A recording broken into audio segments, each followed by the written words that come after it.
Hello दोस्तों, आज के वीडियो में हम बात करने वाले हैं क्लास 10th की मैथ पे, जहां पे आपके प्रीवियस ईयर के अंदर क्वेश्चन जो पूछे गए हैं उन क्वेश्चन को कैसे सॉल्व किया जाएगा, इसी पे आज हम बात करने वाले हैं। और आज के जो क्वेश्चन होने वाले हैं वह हमारे चैप्टर 3 के होने वाले हैं। इसके पहले मैंने ऑलरेडी काफी वीडियो बना दिए हैं, उन वीडियो की प्लेलिस्ट की लिंक आपको नीचे डिस्क्रिप्शन बॉक्स में मिल जाएगी, वहां पे क्लिक करके आप सभी वीडियो को देख सकते हैं। तो बिना देर किए करते हैं आज का वीडियो स्टार्ट। तो यहाँ पे आप देख सकते हैं, आपको एक सबसे पहला क्वेश्चन यहाँ पे दिखाई दे रहा होगा, जिस क्वेश्चन में दिया गया है दो संख्याओं का योगफल कितना दिया गया है, 8 दिया गया है, और उनका अंतर कितना दिया गया है, 2 दिया गया है। तो संख्याएं क्या होगी। बहुत ही अच्छा क्वेश्चन है। अब इस क्वेश्चन को हम देखते हैं कैसे सॉल्व किया जाएगा। यहां पे अगर हम बात करें थोड़ी सी इंफॉर्मेशन, अगर इस क्वेश्चन को सॉल्व करने के लिए जब भी कभी आपसे दो संख्याओं की बात की जाए या दो संख्याएं दी गई हों, तो वहां पे आपको हमेशा आपको क्या है, मानना पड़ता है। अर्थात ये अलजेब्रा का क्वेश्चन होता है एप्लीकेशन बेस्ड, जहां पे आपको अगर जैसे कि यहां पे पूछा दो संख्याओं का योगफल, तो यहां पे आपको सबसे पहले क्या लिखना पड़ेगा, माना। क्या करोगे, माना दो संख्याएं। कौन कौन सी दो संख्याएं हैं, यहां पे मान लो कि दो संख्याएं कौन कौन सी हैं, x तथा y हैं। क्या हो जाएंगे, x तथा y है। अब प्रश्न के अनुसार कार्य करना होता है। मानो कि यहाँ पे कहा गया है कि दो संख्याओं का योगफल, अर्थात यहाँ पे क्या हो जाएगा, संख्याओं का योगफल का मतलब क्या होता है, x प्लस का y, ये बराबर कितना दिया गया, 8 दिया गया है। वहीं पे कह रहा कि दोनों संख्याओं का अंतर, अर्थात तो x माइनस का y बराबर कितना दिया गया है, 2 दिया गया है। अब अगर आप बात करें इसको हम समीकरण 1 नाम दे देते हैं, और इसका समीकरण हम क्या करते हैं, 2 नाम दे देते हैं। अब यहाँ पे आप देख रहे हैं कि इसमें हमें x और y के मान ज्ञात करना है, तो बहुत आसानी से ज्ञात कर सकते हैं। जैसे कि यहाँ पे मान लो कि अगर इन दोनों समीकरण हम क्या कर दें, जोड़ दें। जोड़ने पे आप देख रहे हैं y प्लस का एक बार है और y एक बार माइनस का है। तो जब एक बार प्लस का है और एक बार माइनस का है तो क्या है, जोड़ने पे कट जाएंगे। तो यहाँ पे आप देखेंगे x और x प्लस के, इसलिए ये जोड़ने पे क्या है, 2x प्राप्त होगा। 2x बराबर यहाँ पे क्या होगा, 8 में 2 जोड़ा जाएगा, क्या हो जाएगा, 10 आ जाएगा। तो यहां से ये चीज हमारी आ जाती है, किस पे आती है, जोड़ने पर। यहां पे हमने क्या किया है, जोड़ने पर किया है, ठीक, जोड़ने पर। अब इसके बाद यहां पे आप देखो क्या करेंगे, तो यहां पे आपको मिलेगा x, अर्थात x बराबर क्या हो जाएगा, 10 के बट्टे में क्या हो जाएगा, 2, क्योंकि ये 2 यहां पे लिखा है, ये 2 उधर चला जाएगा तो क्या हो जाएगा, 10/2, और यहां से इसको कट कर देंगे। तो यहां पे x बराबर आप देखेंगे आपका क्या है, 5 निकल के आ जाता है। अब ये संख्या हमारी 1 निकल आई है। दूसरी संख्या निकालने के लिए आप क्या करेंगे, बहुत आसान है कार्य। इसके लिए आप क्या करेंगे, x बराबर 5 किसी भी समीकरण में रख दो। तो मैं यहाँ पे क्या कर देता हूं, समीकरण 1 में रखने पर, ठीक है, 1 में रखने पर, 1 में जब आप रखेंगे तो देखो यहाँ पे क्या प्राप्त होता है। 1 में दिया गया था x प्लस का y बराबर दिया है 8 दिया गया है, ठीक। तो यहाँ पे x के जगह पे क्या हो जाएगा, 5 प्लस का क्या हो जाएगा, y बराबर 8। तो यहां से आप थोड़ा इधर कर लेते हैं, तो 5 को उधर ले जाएंगे तो क्या हो जाएगा, y बराबर 8 माइनस का 5 हो जाएगा। और यहाँ पे 5 अगर घटता है तो क्या बचेगा, 3 बचेगा। अर्थात यहां से आप देखेंगे y बराबर 3 आ जाता है। अर्थात यहाँ पे आपकी दोनों संख्याएं 5 और 3 आ जाती है, जो कि यहाँ पे अगर आप देखेंगे तो आपको ऑप्शन से यहाँ पे आपका बी वाला करेक्ट मिल जाएगा। इस प्रकार से आप इस क्वेश्चन को सॉल्व कर सकते हैं। अब यहाँ पे हम दूसरे क्वेश्चन पे बात करते हैं, जो कि दिया गया है प्रतिस्थापन विधि द्वारा हल कीजिए। कौन सी मेथड के विषय में इसने कहा है कि प्रतिस्थापन विधि द्वारा हल करना है। अगर x माइनस वाई बराबर 2 दिया गया है और यहाँ पे 4x प्लस का 7y बराबर 30 दिया गया है, तो यहाँ पे क्या इसका आंसर आएगा। बहुत ही अच्छा क्वेश्चन है, देखते कैसे सॉल्व करेंगे। तो यहाँ पे प्रतिस्थापन विधि पे बात की गई है। सबसे पहले हम क्या करेंगे, यहाँ पे जो क्वेश्चन लिखा है इसको एक बार यहाँ पे हम लिख लेते हैं। जैसे कि यहाँ पे सबसे पहले दिया गया है x माइनस का y बराबर क्या हो जाएगा, 2 हो जाएगा। इसका नामकरण हम दे देते हैं समीकरण 1 दे देते हैं। वहीं पे दूसरा जो दिया गया है यहाँ पे आप देख सकते हैं 4x प्लस का क्या दिया गया है, 7y दिया गया है, बराबर कितना दिया गया, 30 दिया गया है। इसका हम समीकरण नाम 2 दे देते हैं।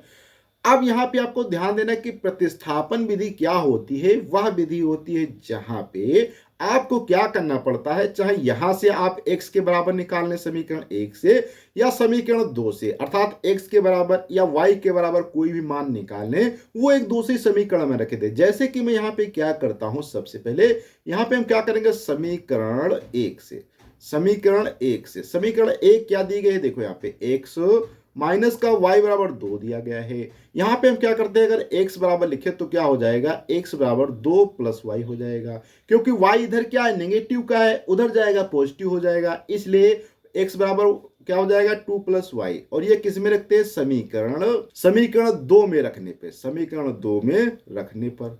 बहुत ही अच्छा क्वेश्चन है, रखने पर। अब देखो यहाँ पे रखो, क्या होगा, देखो 4 x के जगह पे आप क्या रखेंगे, 2 प्लस का क्या कर देंगे, y कर देंगे, प्लस का पे क्या दिया गया, 7y दिया गया है, बराबर क्या है 30। यहां से ब्रैकेट ओपन करेंगे, 4 दूनी 8 प्लस का 4y प्लस का 7y बराबर क्या हो जाएगा, 30 हो जाएगा। यहां पे आप देखेंगे 8 को अगर इधर ले जाया जाए तो क्या हो जाएगा, 30 माइनस 8 हो जाएगा।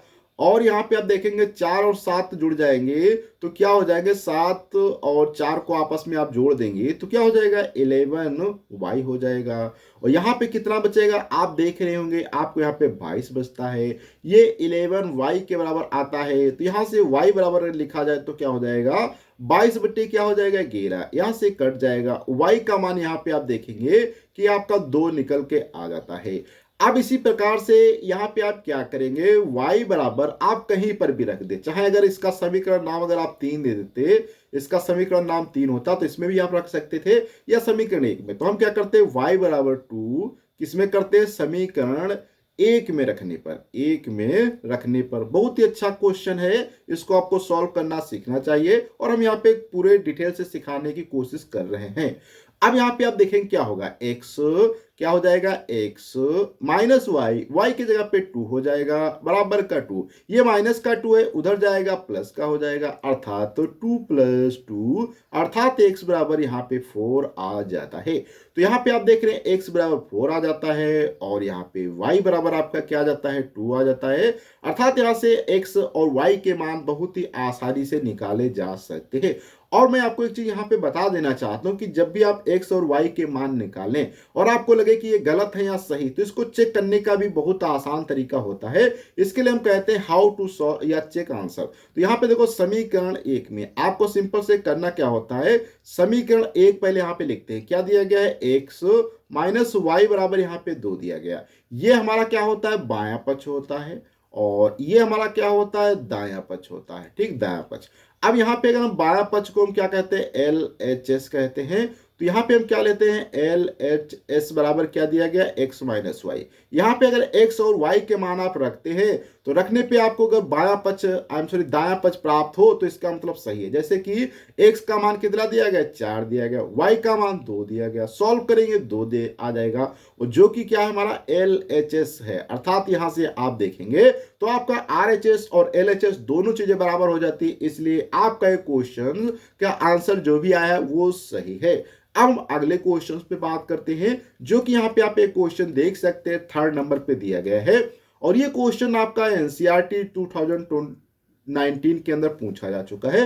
जिसमें क्या कह रहा है, आपको ध्यान से देखना होगा कि कह रहा है कि ज्ञात कीजिए कि रैखिक समीकरणों का युग्म, अर्थात 2x माइनस का 3y बराबर 8 और यहाँ पे 4x माइनस का 6y बराबर 9 संगत है या असंगत। बहुत ही अच्छा क्वेश्चन है। संगत असंगत कैसे ज्ञात करते हैं इस पे हम बात करेंगे। तो सबसे पहले यहाँ पे आपको क्या करना है, जो समीकरण दिए गए हैं इनको एक बार लिखना है। तो जैसे कि यहाँ पे दिया गया है 2x, फिर यहाँ पे दिया गया 3y बराबर क्या हो जाएगा 8, इसका नाम हम दे देते हैं समीकरण 1। इसी प्रकार से समीकरण 2 में क्या दिया गया है, 4x माइनस का 6y बराबर का 9, इसका नाम हम दे देते हैं समीकरण 2। अब यहाँ पे हम जानते हैं समीकरण जो हमारी तुलना अर्थात स्टैंडर्ड रूप होता है, वो समीकरण का स्टैंडर्ड रूप क्या होता है, a1x प्लस का b1y बराबर क्या है c1 हो जाएगा। इसी प्रकार से यहाँ पे स्टैंडर्ड रूप क्या हो जाएगा, a2x प्लस का b2y बराबर c2। यहाँ पे अगर हम तुलना करेंगे तो आपको देखो यहाँ पे क्या प्राप्त होगा, a1 बराबर 2 प्राप्त होगा, b1 बराबर यहाँ पे -3 प्राप्त होगा और c1 बराबर 8 प्राप्त होगा। इसी प्रकार से a2 बराबर लिखेंगे तो क्या हो, 4 प्राप्त होगा और यहाँ पे b2 बराबर आपका क्या है, -6 प्राप्त होगा और यहाँ पे c2 बराबर यहाँ पे आपका 9 प्राप्त होगा। अब यहाँ पे हम थोड़ा सा कंडीशंस को देखने की बात करते हैं, जैसे कि अगर यहाँ पे हम a1 बटे a2 निकालें, a1 बटे a2 मतलब 2 बटे 4 अर्थात 1 बटे 2 आ जाता है। इसी प्रकार से यहाँ पे हम क्या करते हैं, b1 बटे b2, b1 कितना दिया गया है, -3 दिया गया है और b2 कितना दिया, -6, तो यहाँ से कैंसिल हो जाएगा, माइनस माइनस कट जाएगा अर्थात यहाँ पे भी 1 बटे 2 आ जाएगा। इसी प्रकार से यहाँ पे हम क्या करते हैं, फिर से यहाँ पे निकाल देते हैं c1 बटे c2, c1 बटे c2, c1 कितना दिया गया है, 8 दिया गया है और c2 कितना दिया गया, 9। अब यहाँ पे आप देख सकते हैं कि आपको यहाँ पे अगर ये कंडीशंस हम लिखते हैं जो कि बहुत ही अच्छी कंडीशंस है, जिसमें क्या कहता है, अगर a1 बटे a2 बराबर है b1 बटे b2 लेकिन बराबर नहीं है किसके, c1, यहाँ पे क्या है c1, यहाँ पे इसको कैंसिल कर देते हैं, c1 बटे c2 अगर ये इसके बराबर नहीं है तो इस प्रकार की समीकरण क्या होती है, असंगत समीकरण होती है। कैसी होती है, असंगत समीकरण होती है। ये फार्मूला अर्थात ये कंडीशंस आपको याद रखनी चाहिए जो कि बहुत ही ज्यादा इंपॉर्टेंट होती है। अब हम यहाँ पे अगले क्वेश्चंस पे बढ़ते हैं, जो कि आज का क्वेश्चन दिया गया है 4th नंबर पे, जिसमें कहा गया है के मान ज्ञात कीजिए, अर्थात के मान ज्ञात कीजिए जिनके लिए समीकरण निकाय kx प्लस 2y बराबर 5 और 3x प्लस का y बराबर 1 का आदुर्ती हल हो, कोई हल नहीं हो। ये क्वेश्चन आपका 2022-2023 के अंदर पूछा जा चुका है। तो देखते कैसे इस क्वेश्चन को सॉल्व किया जाएगा। देखो ये क्वेश्चन बहुत ही अच्छा क्वेश्चन है, इसके पहले मैंने ऑलरेडी काफी क्वेश्चन इसी टाइप के सॉल्व करा दिए हैं। तो आदुर्ती हल के लिए कंडीशंस क्या होती है उस पर हम बात करेंगे, कोई हल नहीं है उसके लिए कंडीशंस क्या होती है उस पर भी हम बात करेंगे।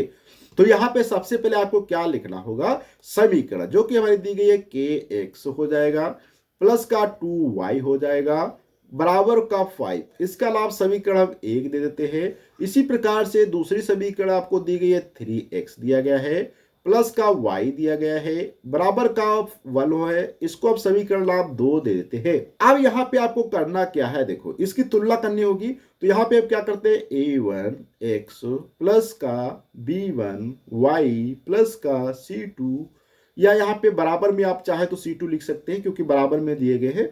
तो यहाँ पे हम क्या करते हैं, बराबर में c2 यहाँ पे लिख देते हैं, जिससे सेम तुलना करने में कोई प्रॉब्लम नहीं होगी। बस आपको ये ध्यान रखना कि चाहे बराबर में c2 हो या उधर सेम तरीके से होना चाहिए। तो यहाँ पे क्या होगा, c1 बराबर में हो जाएगा। इसी प्रकार से यहाँ पे क्या होगा, a2x b2y बराबर c2 हो जाएगा। अब यहाँ पे आपको तुलना करनी है, तुलना करने मतलब कंपेयर, कंपेयर करने पे आपको क्या प्राप्त होता है, देखो यहाँ पे आपका a1 कितना आ जाता है, देखेंगे k आ जाता है, b1 कितना आ जाता है, यहाँ पे 2 आ जाता है, c1 कितना आता है, 5 आ जाता है। इसी प्रकार से a2 बराबर यहाँ पे आपको प्राप्त होता है 3, b2 बराबर यहाँ पे आपको प्राप्त होता है 1 और c2 बराबर यहाँ पे आपको प्राप्त होता है 1। ये यहाँ तक चीजें आ जाती हैं। अब हम देखते हैं कैसे सॉल्व किए जाएंगे। जब भी कभी आपसे कहा जाए कि आद्रुति हो गए, आद्रुति होने की कंडीशंस में क्या होता है, आद्रुति कंडीशंस होती है कि हमारी a1 बटे a2 बराबर नहीं हो सकते किसके, b1 बटे b2, ये बराबर नहीं हो सकते। इसके अकॉर्डिंग यहाँ पे सॉल्व करेंगे। तो देखो यहाँ पे a1 कितना दिया गया है, k दिया गया है, k यहाँ पे रख देना है आपको, k हो जाएगा। इसके बाद a2 कितना दिया गया है 3, इसको रख देना है, बराबर नहीं का निशान लगा देना है। b1 कितना दिया है 2 और ये कितना दिया गया है 1। यहां से आप देखेंगे क्रॉस मल्टीप्लाई करेंगे तो k does not equal to क्या आ जाएगा 6, ये यहां से आपका आ जाता है। इसी प्रकार से अगर हम बात करें कंडीशंस तो सेकंड के अकॉर्डिंग, सेकंड कह रहा था कि कोई हल नहीं, जब कोई हल नहीं होते हैं तो उस कंडीशंस में हमारी कंडीशन क्या बनती है, देखो a1 बटे a2 बराबर B1/B2 बराबर नहीं होता है C1/C2। अब यहाँ पे आपको सभी चीजों के मान रखने पड़ेंगे। तो देखो यहाँ पे क्या होगा, A1 कितना दिया गया है, K दिया गया है, और A2 कितना दिया गया, 3 दिया गया है, B1 कितना दिया गया, 2 दिया गया है, वो कितना दिया गया, 1 दिया गया है, और C1 C2 कितना दिया गया, 5/1 हो जाएगा। तो यहां से ये आ जाता है। तो यहाँ पे अगर आप ये दो चीजें बराबर है, इनको आप ले लेते हैं तो क्या हो जाएगा, K3 बराबर K2/1 क्रॉस मल्टीप्लाई करेंगे तो यहाँ पे आप देखेंगे K बराबर आपका 6 निकल के आ जाता है। इस प्रकार से इस क्वेश्चन को आप सॉल्व कर सकते हैं। अब हम यहाँ पे लास्ट का क्वेश्चन जो आज का होने वाला है 5 नंबर पे, जिस क्वेश्चन में दिया गया है कि निम्नलिखित समीकरण निकाय को विलोपन विधि से हल कीजिए। विलोपन विधि क्या होती है, इसको भी हम समझने की कोशिश करेंगे। तो विलोपन विधि का मतलब होता है कि जहां पे आपको किसी एक का गुणांक बराबर करना पड़ता है, और गुणांक जब आप बराबर कर लेते हैं उसके बाद आप क्या कर सकते हैं, उनको जोड़ या घटा के एक पद को हटा सकते हैं। जैसे कि सबसे पहले हम क्या करते हैं, यहाँ पे जो समीकरण दी गई, जैसे कि x बट्टे क्या दिया गया, 2 दिया गया है, फिर इसके बाद क्या दिया गया, 2y बट्टे क्या दिया गया, 3 दिया गया है, यहाँ पे +1 लिखा, इसको +1 यहीं पे हम लिख देते हैं, बराबर क्या हो जाएगा, 0। ये समीकरण हमारी 1 हो जाती है। इसी प्रकार से यहाँ पे आते हैं x माइनस का y/2। अब यहाँ पे 3 इधर दिया गया, हम उधर ले जाते हैं तो क्या हो जाएगा, -3 बराबर 0। ये समीकरण हमारी क्या हो जाती है, 2 हो जाती है। अब यहां पे देखो x का गुणांक इस वाले में क्या है, 1/2, इसमें x का गुणांक क्या है, 1 है। तो आप चाहे तो इस वाले समीकरण में यहां से आप क्या करेंगे, 1 से गुणा करेंगे, और इसमें क्या करेंगे, 1/2 से गुणा करेंगे। इससे क्या होगा, आपके x के गुणांक बराबर हो जाएंगे। तो ये करने पे आपको क्या प्राप्त होता है, देख सकते हैं। तो पहले वाली समीकरण में कुछ भी चेंजेस नहीं आएगा, इसलिए क्या रहेगा, x/2 रहेगा, प्लस का क्या रहेगा, 2y/3 रहेगा, प्लस का 1 बराबर 0 रहेगा। अब इसमें 1/2 से जब मल्टीप्लाई करेंगे दूसरे समीकरण में तो देखो क्या प्राप्त होगा, x/2 आ जाएगा, माइनस का y/4 आ जाएगा, और माइनस का 3/2 आ जाएगा, बराबर का 0। ये बनेगी। अब इन दोनों समीकरणों को हम क्या करते हैं, घटा देते हैं। घटाने पे देखो क्या प्राप्त होगा, x/2 में से x/2 घटेगा, क्या होगा, 0 हो जाएगा। और यहाँ पे क्या होगा, देखो 2y दिया गया है, 2y/3 दिया गया है, प्लस ये माइनस का क्या हो जाएगा, प्लस का हो जाएगा, तो क्या हो जाएगा, y/4 हो जाएगा। और यहाँ पे फिर क्या बनेगा, 1 होगा, 1 में से फिर 3/2 घटेगा तो क्या हो जाएगा, प्लस का हो जाएगा। इस प्रकार से बराबर क्या है, 0। ये यहां तक चीजें बन जाती है। अब यहाँ पे शुरुआत होती है कि कैसे इसको हल करेंगे। देखो यहाँ पे आप जब घटाते हैं तो सभी के निशान एक तरीके से बदल जाते हैं, जैसे कि ये माइनस का हो जाएगा, ये प्लस का हो जाएगा, ये माइनस का है, ये भी प्लस का हो जाएगा। तो इसी प्रकार से यहाँ पे देखो प्लस के मैंने लिख दिए हैं। आप देखो यहाँ पे क्या करता है कि यहाँ पे आपको इनकी क्रॉस मल्टीप्लाई करना पड़ेगा। तो क्या होगा, 8y+3y बटे क्या हो जाएगा, 12 हो जाएगा। ये प्लस है तो यहाँ पे क्या, इनको आपस में जोड़ेंगे तो 2+3/2 बराबर क्या है, 0 हो जाएगा। यहां तक चीजें ये बन जाती है। अब देखो यहां से मैं क्या करता हूं, इधर आ जाते हैं, यहां पे सॉल्व करते हैं। देखो इसमें आपको क्या करना होगा, ये जो पार्ट है इसको पहले एक बार हल कर लेते हैं। तो यहाँ पे 8y 3y क्या हो जाएगा, 11y हो जाएगा, 11y बटे क्या होगा, 12 हो जाएगा, प्लस का यहाँ पे क्या हो जाएगा, 5/2 बराबर कितना हो जाएगा, 0। यहां से देखो 11y/12, ये 5/2 उधर ले जाएंगे तो क्या हो जाएगा, माइनस का 5/2। यहाँ पे अगर y को यही रख लेते हैं तो ये 11/12 है, उधर जाएगा तो 12 ऊपर हो जाएगा, अर्थात -5/2 गुणे 12/11 हो जाएगा। अब यहां से आप देखेंगे तो ये 2 एकम 2, 2 छक 12 होता है, अर्थात यहां से y का मान आप देख सकते हैं तो क्या आ जाएगा, 5 छक्का 30, अर्थात -30/11 आ जाता है, जो कि आपके y का मान आ जाता है। अब इस y का मान आप समीकरण 2 में रख सकते हैं। तो यहां पे हम क्या करेंगे, y बराबर -30/11 किसमें करेंगे, समीकरण 2 में रखने पर। ठीक है, 2 में रखने पर तो रख दो। देखो क्या होगा, समीकरण 2 थी तो क्या हो जाएगा, x माइनस का y में कितना दिया है, माइनस का, तो माइनस माइनस क्या कर देगा, प्लस कर देगा। तो क्या हो जाएगा, 30/11 गुणे 1/2 बराबर, या यहीं पे माइनस लगा, यहीं पे -3 बराबर 0। अब ये सभी चीजें उधर ले जाना है तो x बराबर क्या हो जाएगा, ये माइनस का है तो इधर क्या हो जाएगा, प्लस का हो जाएगा। ये प्लस का है तो क्या इधर है, माइनस का हो जाएगा। और क्या होगा, 30/22 आ जाएगा। अब यहां से थोड़ा सॉल्व करेंगे, 22 यहाँ 66 हो जाएगा, माइनस का 30 हो जाएगा, बटे क्या 22 हो जाएगा। यहां से 66 में से अगर आप यहाँ पे 30 घटा देते हैं तो यहाँ पे आपका क्या बचता है, तो यहाँ पे आप देख सकते हैं। तो यहाँ पे हम घटा देते हैं तो देखो क्या बचेगा, 66 है, 30, तो यहाँ पे कितना बचेगा, 36 बच जाएगा, 36/22 बचेगा। यहाँ पे भी आप कैंसिल करेंगे तो यहाँ पे आप दोनों में भाग देंगे तो यहाँ पे 18 हो जाएगा, नीचे 11 हो जाएगा। अर्थात यहाँ पे आपका 100 बराबर निकल के आ जाएगा 18/11, जो कि यहाँ पे आपका x का मान भी आ जाता है और y का मान आ जाता है। इस प्रकार से आप इस समीकरण को भी बहुत ही आसानी से हल कर सकते हैं। अगले वीडियो में मिलेंगे कुछ नए क्वेश्चन के साथ में, जब तक के लिए धन्यवाद।